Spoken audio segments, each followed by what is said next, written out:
सिला बेटा, कैसा हो जान? तुम ठीक हो? नहीं, मैं ठीक नहीं हूँ। क्या हो गया है? वो नाना जी। क्या किया नाना जी ने? सिला बेटा, तुम्हें स्ट्रांग होना होगा। ऐसे बात बात पे रोगी तो तुम वीक पड़ जाओगी। और कैसे चलेगा सब कुछ, बताओ मुझे। वो फैमिली में जो मेरे और अली के रिश्ते टूटने की बातें हो रही है, उसकी वजह से नाना जी कहीं और मेरा रिश्ता ढूंढ रहे हैं। तो मुझे ये समझ में नहीं आ रहा है कि तुम्हारे ननियाल में ये सारी बातें कौन फैला रहा है। लेकिन मुझे शक है कि हो सकता है तुबा की मुमानी वो सब कुछ कर रही हो। जाहिर है उसके पास वजह है। दोनों खानदानों के हालात मजीद खराब करके वो अपनी बेटी का रिश्ता अली से करना चाहती हो। पता नहीं, मैंने तो मेरी और नाना जी की बातें सुनी है। अजीब जिद्दी और सेल्फिश इंसान है वो। खानदान में तुम्हारे रिश्ते को लेकर जो बातें हो रही हैं, बजाय के उस पर फोकस करें, वो तुम्हारे लिए नए रिश्ते तलाश कर रहे हैं। और ये जानते हुए भी कि तुम अली को पसंद करती हो। मैं अली को पसंद नहीं करती पप्पू। अली से बहुत मोहब्बत करती हूँ।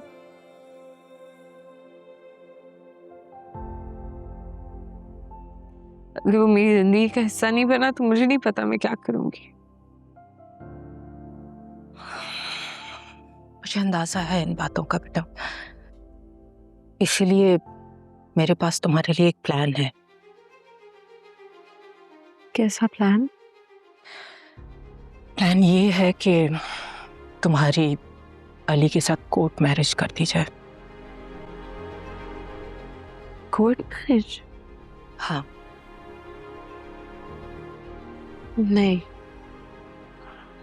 सॉरी, लेकिन मैं ये नहीं कर सकती। मैं नाना जी को इतना बड़ा धोखा नहीं दे सकती।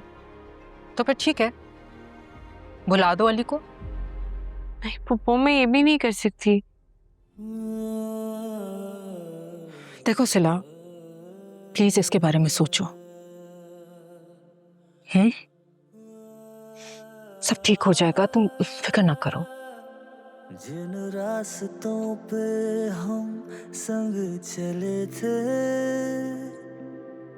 अब उन जगह पे सन्नाटे मिले हैं। मुझे नहीं चाहिए कोई माफी वाफी। इतना तो काफी था जितना मैंने सह लिया है। सही तो कह रही है, जितनी बेइज्जती होनी थी वो तो हो गई। अब गई इज्जत वापस तो नहीं आ सकती। क्या हो गया मुमानी, इसमें इज्जत और बेइज्जती की बात कहाँ से आ गई है? अरे कजन है, अपनी है, इससे कई ज्यादा लड़ाई तो सगे बहन भाई में हो जाती है। और अली के लिए सारा छोटी बहन जैसी है ना। क्या हो गया तुबा तुम्हें? बहन तो सिर्फ तुम ही हो अली की, तुम ही काफी हो। सारा कजन है, उसे कजन ही रहने दो। क्यों, ठीक कह रही हूं ना मैं निगार? वैसे मुझे नहीं पता, अब ये फूफी भतीजी आपस में जो भी फैसला करें मुझे कबूल है। सारा, मेरे कहने पे अब इस मामले को रफा दफा करो। मैं कह रही हूं ना, अब तुम्हें कोई तंग नहीं करेगा। ओके? जी पप्पू, लेकिन सिर्फ आपकी वजह से इग्नोर कर रही हूँ मैं इस बात को। चलो भाई, ये तो बहुत अच्छा हो गया। अब चलो तुम भी बैठ जाओ नीचे, कब से बुत बने खड़े हो। वैसे तुबा, मुझे आपसे भी एक शिकायत है। आपको सिला ज्यादा पसंद है ना, इसलिए आपकी उससे ज्यादा दोस्ती है। और मुझसे तो फ्रैंक भी नहीं है बिल्कुल, जबकि मेरा और तुबा का ज्यादा करीबी रिश्ता है। सारा, इसमें कोई शक नहीं कि तुम्हारा मेरा रिश्ता बहुत करीबी है, लेकिन सिला भी मेरी बहुत अच्छी दोस्त है और हम रिश्तों को ऐसे कंपेयर नहीं कर सकते ना। हाँ, वैसे इस बात में मैं तूबा के साथ हूँ भाई। वैसे भी तुम तूबा के कभी इतने करीब नहीं रही, उसके साथ कभी इतनी मिक्स्ड अप नहीं हुई, दोस्ती कैसे हो सकती थी, है ना? तुम फ्री नहीं हुई उसके साथ।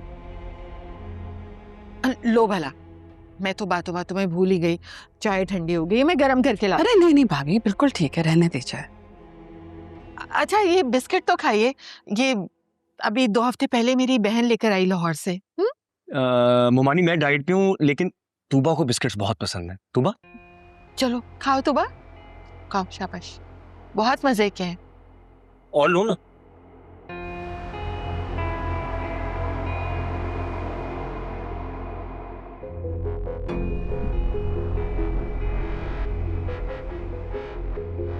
और तुम लो ना। नहीं,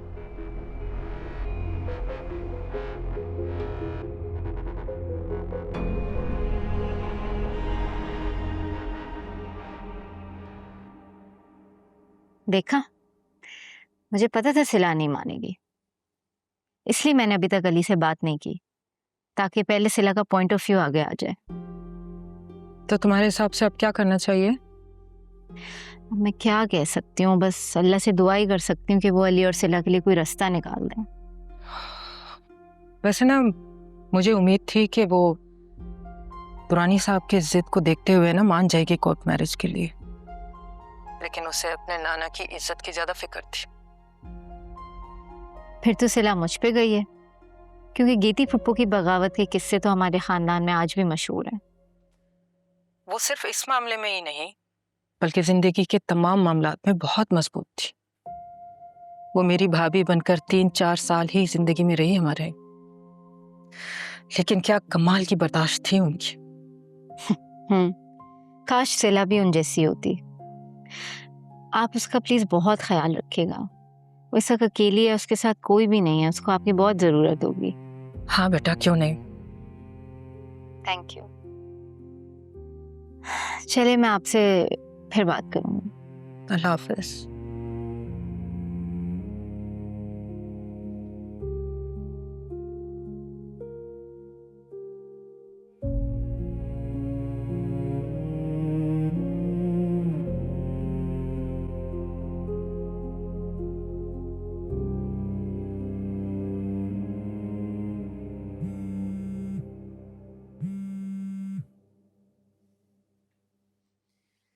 हाँ जी सिला, बोलो।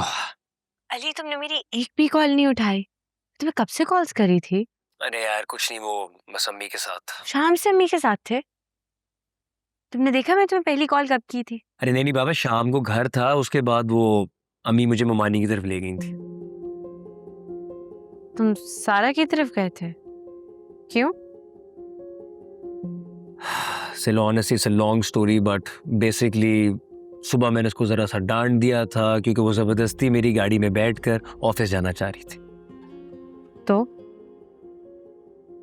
मतलब जब से मैंने तुम्हारे घर आना जाना बंद किया है, तब से पहले उसने तुम्हारे घर का रास्ता बनाया और अब वो तुम्हारे ऑफिस का रास्ता बनाना चाह रही है।